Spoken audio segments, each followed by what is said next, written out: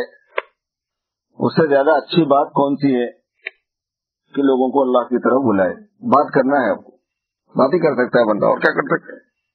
پہلے درجے میں بات ہی ہوگی، بات سے کام نہیں چلا تو پھر ہاتھ شروع ہوتا، پھر لات شروع ہوتی، مگر وہ پہلے تو بات ہی ہوگی، اور اصل ذمہ داری تو پہلے بات سے سن لیا تو ٹھیک ہے، نہیں تو ہاتھ لات کی بھی ہے۔ اسی لیے مسلمان ہونے کے بعد میں کوئی آدمی یہ کہے کہ بھائی تمہارا دین تم تمہارے راستے پہ، میں میرے راستے پہ، میں چلتا ہے تو چلتا ہوں، نہیں چلتا ہے تو نہیں چلتا ہوں، نہیں ہے۔ مسلمان ہونے کے بعد جبر ہے، مسلمان ہونے سے پہلے اختیار ہے۔ مسلمان ہونے کے بعد میں جب تم مان لیا، بولا ایمان لے آیا، پھر کیوں نہیں کرتا بھائی؟ کرنا پڑے گا، اور اگر نہیں کرا تو گردن توڑ دیتے تیری۔ بائی آرڈر کسی کام کو کرانا یہ امر بالمعروف کہلاتا ہے، بائی فورس کرانا، زبردستی کرانا امر بالمعروف کہلاتا ہے۔ امر مانے آرڈر کے۔ حضرت انعام اللہ صاحب رحمۃ اللہ علیہ فرماتے تھے کہ ہم امر کے موقف میں نہیں ہیں، اس لیے عرض کرتے رہتے ہیں، عرض الدعویٰ کرتے ہیں، امر بالمعروف نہیں کر سکتے۔ امر بالمعروف کا ڈنڈا لے کے کیا جاتا ہے، کرتا ہی نہیں، گردن توڑو تیری۔ ہم عرض الدعویٰ کرتے ہیں، بھائی نماز پڑھ لے، بھائی روزہ رکھ لے، بھائی زکات دے لے، بھائی دین پر چلنے میں اپنی کامیابی۔ اس لیے مسلم حکومت جہاں ہوتی ہے اس کی ذمہ داری ہے کہ جو نماز نہیں پڑھا اس کو جیل میں ڈالو۔ کیوں بھائی؟ جو روزہ نہیں رکھا اس کو جیل میں ڈالو، جو زکات نہیں دیا اس کو جیل میں ڈالو۔ مسلمان ہونے کے بعد میں اختیار نہیں رہتا، ماننا ہی ماننا ہے۔ تو جو ماننے والی امت ہے حضور پاک صلی اللہ علیہ وسلم کو اور اللہ کو، اس کو اصلاً دیکھا جائے تو جو پابند لوگ ہیں ان کی ذمہ داری ہے کہ ان کو لے آنا دین پر، کیسا بھی اختیار نہیں ہے، مگر چونکہ اختیار ہی نہیں ہے بندے کے پاس، بندوں کے پاس قوت نافذہ نہیں ہے، نافذ کرنے والا فورس نہیں ہے، طاقت نہیں ہے، اس وجہ سے کیا ہے بول لیتے پھرنے کا ہے، دعوت دینے کا ہے۔ اصل ذمہ داری والذین ان مکناہم فی الارض اقاموا الصلاۃ وآتوا الزکاۃ وامروا بالمعروف۔ اگر ہم لوگوں کو حکومت دیں اور ان کو اقتدار دیں گے تو ان کا اصل فرض امر بالمعروف نہیں عن المنکر کا ہے۔ تو جب حکومت ملتی، طاقت ملتی ہے تو جو امر بالمعروف ہوگا وہ تھوڑی بول لیتے پھرنے کا ہے، نہیں بتاؤ، وہ ذمہ داری اصل وہ بھی ہے۔ یعنی اگر ہم ان کو اختیار بھی دے دیں گے، اقتدار بھی دے دیں گے تو ان کا اصلی کام یہی ہے، یہ فرمایا گیا قرآن پاک، نماز قائم کرنا، زکات ادا کرنا، اور اسی نماز کا آرڈر کرنا اور اسی زکات کا آرڈر کرنا، اور جو مخالفت کر رہا ہے اس کو مخالفت کرنے نہیں دینا۔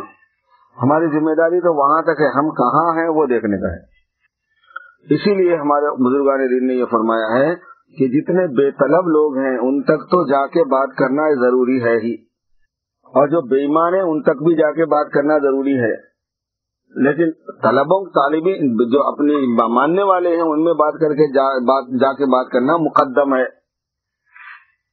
اور پوروں سے بات ہو جانے کا انتظار کرنا نہیں ہے۔ اصلاً مسئلہ یہ ہے کہ مقدم وہ ہے کام کے اعتبار سے، آپ کا بھی بچہ پانی میں گرا، دوسروں کا بھی بچہ پانی میں گرا، مقدم کون ہے؟ نکالنا تو سب کچھ ہے، فطرت کا تقاضا یہ ہے کہ آپ اپنے بچے کو پہلے نکالیں گے، اس کو بھی نکالنا, ارے اس کو نکالنا نہیں ہے کیا, اس کو نکالیں گے پہلے رہنے دو, پڑا رہنے دو, تمہارا بعد میں دیکھیں گے. کوئی بھی نہیں سنتا بھائی, نکال دینا ضروری ہے, پہلے اس کو نکالیں گے. ہاں, دوسرے کو بھی نکالنا ہی چاہیے. اس لیے میرے بھائیوں, اللہ تبارک و تعالیٰ نے فضائل جو بیان فرمائے ہیں دعوت کی محنت کے, وہ اس بنیاد پر ہیں کہ یہ تمہاری ذمہ داری میں ہے. اگر تم ایسا کرو گے تو انسانیت کے نجات دہندہ ہوں گے, انسانیت کو نجات کا راستہ ملے گا, جہنم کے عذاب سے بچنے کا راستہ ملے گا.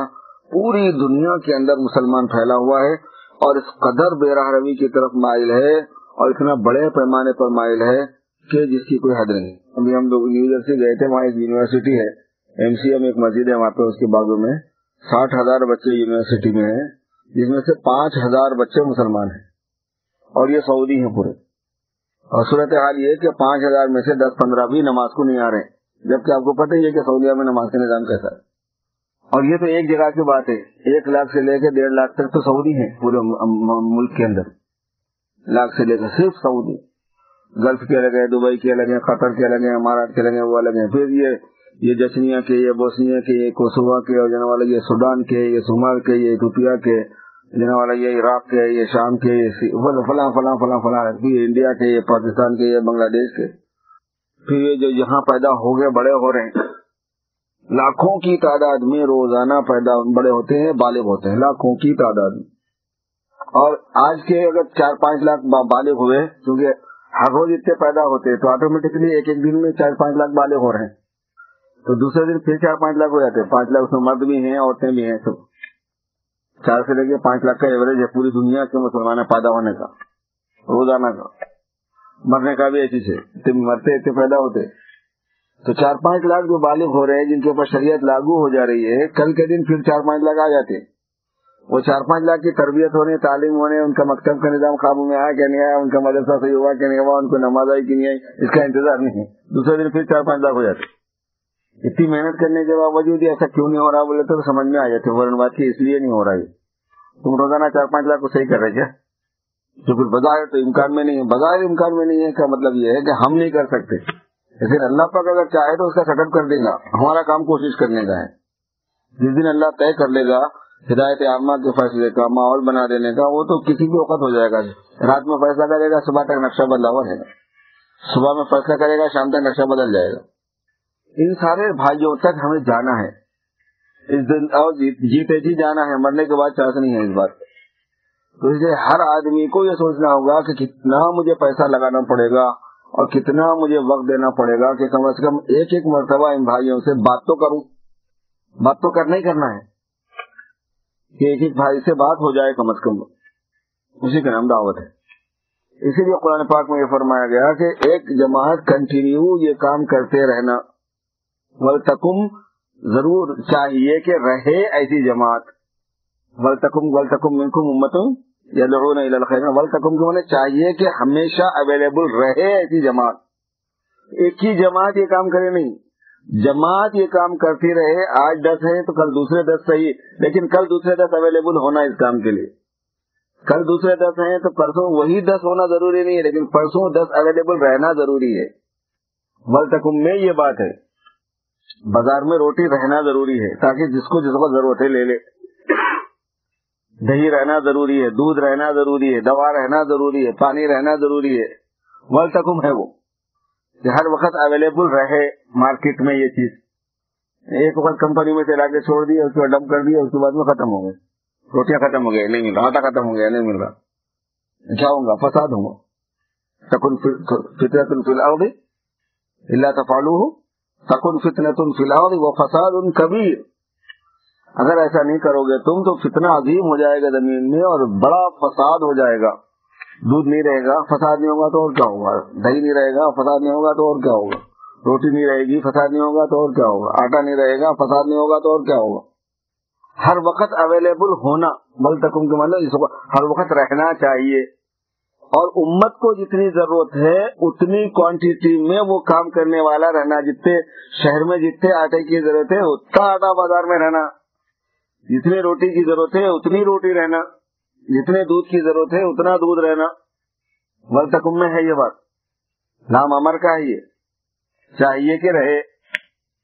امر غائب لیفعل لیفعل لیفعلوا لتفعل ہے نا، لتفعل، وہ لتفعل کی جگہ لتکن ہے، یہ ہر وقت رہے ایک جماعت امت یدعون الی الخیر، جو لوگوں کو خیر کی طرف بلاتی رہے، کیونکہ روزانہ آپ کو ضرورت ہے اور بڑی ہیوج کوانٹٹی میں ضرورت ہے کہ 3-4 لاکھ تو ویسے پیدا ہو رہے اس وقت، اور کل 3-4 لاکھ پھر بالغ ہو جاتے، پرسوں 3-4 لاکھ پھر بالغ ہو جاتے، اور پہلے سے برا ماحول، بری عادت اور برا گروتھ وہ جو ہے نا سب اپنی جگہ پر ہے۔ اس لیے جیسے اللہ پاک نے ہمیں نماز کی ذمہ داری دی، جیسے روزے کی ذمہ داری دی، جیسے زکوٰۃ کی ذمہ داری دی، جیسے حج کی ذمہ داری دی، جیسے حلال کھانے کی ذمہ داری دی، جیسے حلال جگہ شادی کرنے کی ذمہ داری دی، جیسے حلال کمانے کی ذمہ داری اللہ پاک نے رکھی ہے، دین کی محنت کی بھی ذمہ داری اللہ پاک نے رکھی ہے۔ تو اس لیے ہمیں بہت حوصلہ اور ہمت سے کام لے کر اپنے اوقات کو نکالنا ہے، اور بہت حوصلے اور ہمت سے کام لے کر اپنے پیسے کو لگانا ہے۔ تو اس واسطے دور سے دور کا سفر کرنا پڑ سکتا ہے، اس کے یہاں آنے کا انتظار نہیں کرنا ہے، اس کے مرنے سے پہلے آپ کا پہنچ جانا ہے۔ دور سے دور جانا تو زیادہ سے زیادہ پیسے لگانا پڑے گا، دیر سے دیر تک جانا تو زیادہ سے زیادہ پیسے لگانا پڑے گا، زیادہ سے زیادہ قربانی دینی پڑے گی۔ یہ جو حضور پاک صلی اللہ علیہ وسلم کے خصائص بیان کیے گئے ہیں، اس خصوصیت کی بنیاد بھی یہی بتائی گئی ہے۔ حضور نے فرمایا کہ مال غنیمت میرے لیے حلال کیا گیا، پہلے حلال نہیں تھا، اب حلال ہے۔ پوری زمین کو میرے لیے مسجد بنایا گیا، پہلے ایسا نہیں تھا، کیونکہ یہ جو جماعت ہوگی پوری دنیا میں جب اویلیبل ہوگی تو اس کو ہر وقت نماز کا وقت پہ جاتا رہے گا۔ تیمم میرے لیے، زمین کو میرے لیے وضو کی جگہ بنایا گیا، کیا ہے وہ حدیث شریف، وجعلت لی الارض مسجدا وطہورا، زمین میرے لیے مسجد بھی کر دی گئی ہے، زمین میرے لیے وضو کی چیز بھی کر دی گئی ہے۔ پانی نہیں ہے تیمم کر لو، ضرورت ہی نہیں تھی اس بات کی، مگر ضرورت ہے اس واسطے کہ ولتکم منکم امۃ، میں یہ امت پوری دنیا میں دور سے دور کے لیے جائے گی، دیر سے دیر کے لیے جائے گی، جنگلوں میں جائے گی، دیہاتوں میں جائے گی، ریگستانوں کے اندر جائے گی، پہاڑوں اور وادیوں کے اندر جائے گی، قحط زدہ علاقوں کے اندر جائے گی، جہاں خوب پانی پایا جاتا ہے وہاں پر بھی جائے گی۔ جب نماز کا عبادت کا وقت آئے گا تو یہ تھوڑی کہیں گے کہ تم ایک دین کے کام کے لیے آئے، تم عبادت مت کرو، تم کو تو کرنا ہی کرنا ہے۔ اس لیے پوری زمین کو مسجد بنایا گیا، پوری زمین کو وضو کی چیز بنایا گیا، مال غنیمت حلال کیا گیا۔ یہ خصوصیت جو سرکار دو عالم صلی اللہ علیہ وسلم کو مرحمت فرمائی گئی، اس کا ریزن یہ بتاتے ہیں شراح حدیث، وجہ یہ بتاتے ہیں۔ اس لیے بھائی جیتے جی یہ کرنا ہی کرنا ہے۔ جتنے زیادہ 1 لاکھ 2 لاکھ 5 لاکھ 10 لاکھ آدمیوں سے تو میری بات ہو جائے زندگی میں، یہ طے کرنا ہے، اور ایسے لوگوں سے جو دین کی طرف متوجہ نہیں ہے۔ جلسہ بہت بڑا کر دیا، 1500 آدمی جمع کر دیا، ان کے دین کی بات کو، وہ مراد نہیں ہے۔ یہاں پہ مسجد میں لوگ آگے جمعہ کی نماز پڑھنے کے لیے، عید کی نماز پڑھنے کے لیے، ان سے تقریر کر دی، وہ بھی دعوت ہے، لیکن وہ مراد نہیں ہے۔ یہاں پہ مراد یہ ہے کہ جو متوجہ نہیں ہے اس سے بات کرو، اس تک بات پہنچنے کی شکل کرو، جو بے طلب ہے اس تک جاؤ، اور اس سے جا کے اس کے سامنے اللہ کی عظمت بڑائی اور اللہ کی بندگی کی دعوت اس کو دو۔ حضور صلی اللہ علیہ وسلم کی رسالت کا، پیغمبری کا مضمون سنا کے سمجھا کے حضور صلی اللہ علیہ وسلم کی اتباع کی دعوت اس کو دو، خود بھی کرو اور دوسرے کو بھی متوجہ کرو۔ تم اللہ کے بھی خلیفہ ہو، رسول کی امتی ہو اور نائب بھی ہو۔ ہم گنہگار ہیں، ہم کہاں سے کرنا؟ اللہ نے فرمایا گناہ معاف کرنا میرا کام ہے، میں کروں گا، اور سب اس کا پہلا انعام گناہ معاف کرنے کا ہے، یغفر لکم ذنوبکم۔ تم گنہگار ہے نا، تو پھر تیرے کو تو کرنا ہی کرنا ہے۔ اگر انہوں نے بولا میں گناہ ہی نہیں کرتا تو میرے کو ضرورت کیا ہے، پھر بھی بات تھی ایک۔ اگر کوئی بولا میں تو بہت گنہگار ہوں، تو بولے وہ تو سب سے پہلے یہی کام ہے، گناہ معاف ہونا ہے نا، یہ کام کرو، وہ رہے اللہ تعالیٰ یغفر لکم ذنوبکم۔ آخرت کی نجات الگ ہے، دردناک عذاب سے بچنا الگ ہے۔ دنیاوی دردناک عذاب سے، ذلت سے، مقہوریت سے، مغلوبیت سے، مظلومیت سے بچنے کی شکل یہی۔ ذلت کا مفہوم بھی مسلمان سے کھو گیا، ذلت کا مفہوم نہیں رہا مسلمان کے پاس، اللہ تعالیٰ معاف کرے۔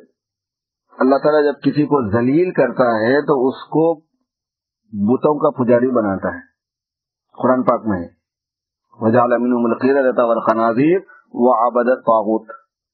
جب اللہ ناراض ہو گئے تو عذاب کے طور پر کسی کو بندر بنا دیا، کسی کو سور بنا دیا، کسی کو بت کا پجاری بنا دیا، یعنی غیر مسلم بنا دیا، اور کسی کو بت کا پجاری بنانے کے بعد اس کا ماتحت بنا دیا۔